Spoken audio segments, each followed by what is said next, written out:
কাঁদেনি এমন কোনো মানুষ নেই। গল্পটাই ব্যতিক্রম একটি গল্প। তুফানের তুফানি ঝড় আমরা দেখতে পাচ্ছি। ডেফিনেটলি 100% এটা সাকিব ভাইয়ের পাওয়া উচিত ছিল।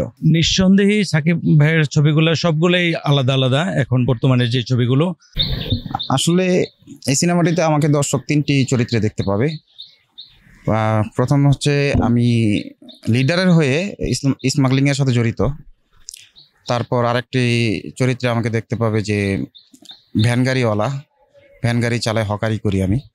তো আরেকটা চরিত্র হচ্ছে রোমান্টিক প্রেমিক।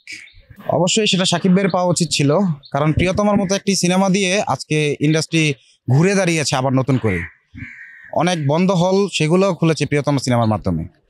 আবার আপনি দেখেন যে তারপরে আসছে রাজকুমার।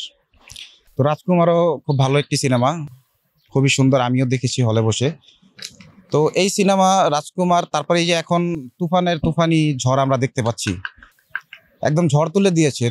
তুফানি একটা ঝড় সবার মধ্যে বিরাজ করছে, আমার মধ্যেও। আমি কি একটা ঝড় নিয়ে আসতে চলেছে, পুরো লুকটাই চেঞ্জ করে দিয়েছে সাকিব ভাইয়ের।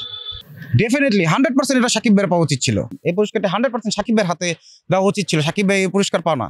নিঃসন্দেহে সাকিব ভাইয়ের ছবিগুলো সবগুলোই আলাদা আলাদা এখন বর্তমানে যে ছবিগুলো। হয়তো আগের ছবিগুলো দেখে অনেকটা মিল থাকতো একটার সাথে আরেকটা, বাট এখনকার যে ছবিগুলো সম্পূর্ণ আলাদা লুক।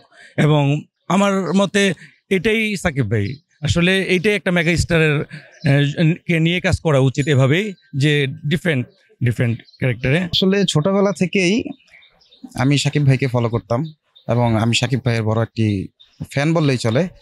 আমি তাকে আইডল হিসাবে মানি, কারণ আমি তাকে দেখেই, তার সিনেমা দেখে ছোটবেলা থেকে আমি আজকে স্বপ্ন দেখেছি যে আমি নিজেও সিনেমাতে অভিনয় করব। আসলে প্রিয়তমা খুবই সুপারহিট একটা সিনেমা, কারণ আমি নিজে হলে বসে থেকে দেখেছি, দর্শকদেরকেও দেখেছি, এবং এটা দেখে কাঁদেনি এমন কোনো মানুষ নেই।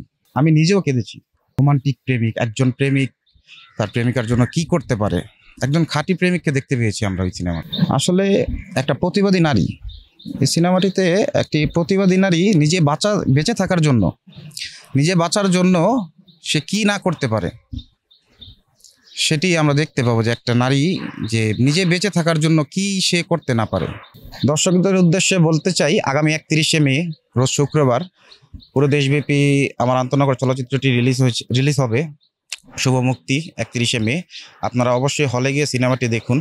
এটি আপনাদের প্রতিটি মানুষের গল্প বলবে, প্রতিটি জীবনের গল্প বলবে আন্তনগর।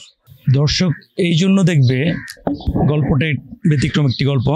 আন্তনগর যদিও নারী কেন্দ্রিক গল্প, এর মধ্যে 3টা হিরো আছে। দর্শককে বলবো আন্তনগর দেখার জন্য। তো 31 তারিখে সবাই হলে আসবেন। সবাইকে আন্তরিক অভিনন্দন জানিয়ে বিদায় নিচ্ছি।